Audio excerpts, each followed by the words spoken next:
Why is it so difficult to adopt sustainable practices?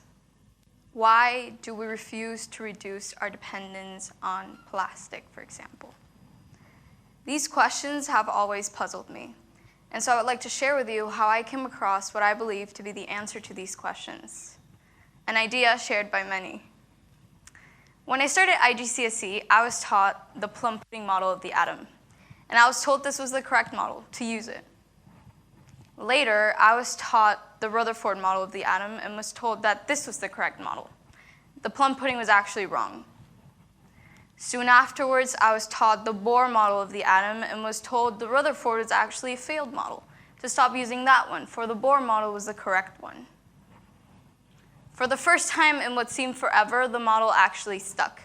And now I could probably draw any atom using the Bohr model of the atom. But you can imagine my surprise when I started chemistry HL and IB, and I'm taught the quantum mechanical model of the atom. I was outraged. I thought, I don't have time to be learning failed models only to be taught a new one every single year. Why give me so much useless information? But then one day, I came across a quote by Richard Bohr that really put this seemingly unnecessary teaching method into perspective. The quote states, "Transformation is more about unlearning than learning."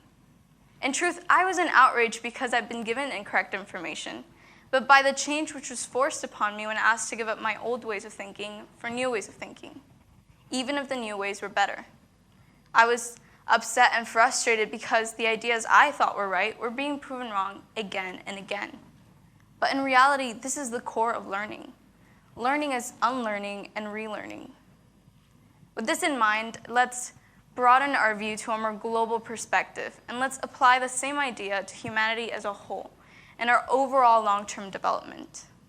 I believe we need to learn to unlearn as humanity in order to attain sustainability. For the ways we know now, our dependence on plastics, for example, are harmful to both us and our environment.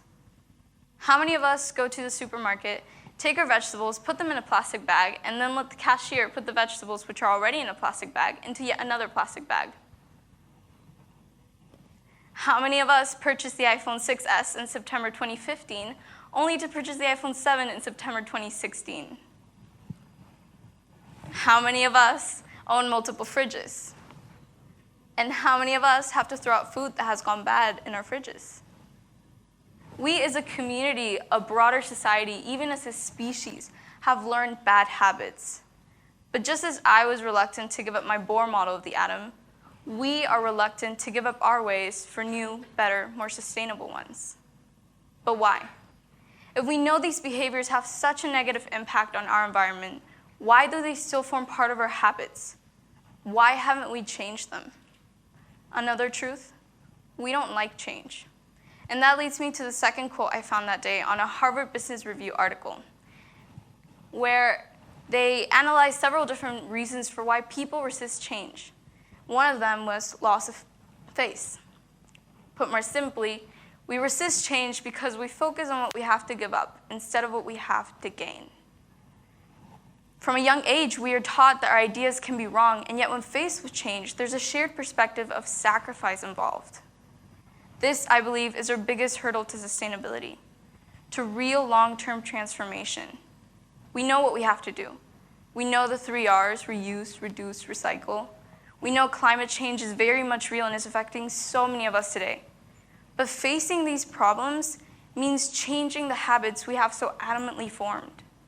It means changing our mindset in order to change the world.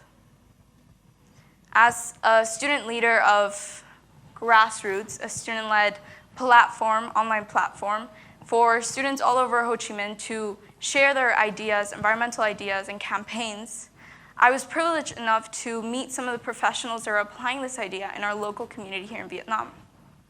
They're known as Keep Vietnam Clean and Green, and they're a local NGO that partnered with a university known as RMIT.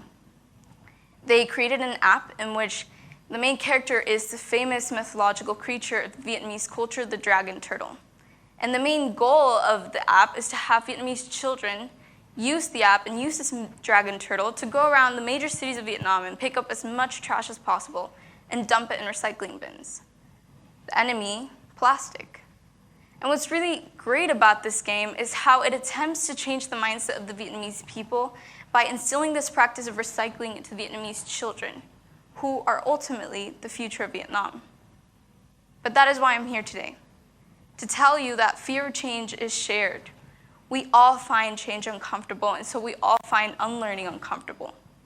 But a man who hasn't learned to unlearn is yet to learn one of life's most prominent lessons. We are often wrong. And so, as Martin H. Fisher once said, what is hard is not to learn more, but to unlearn once you have discovered yourself wrong. Thank you.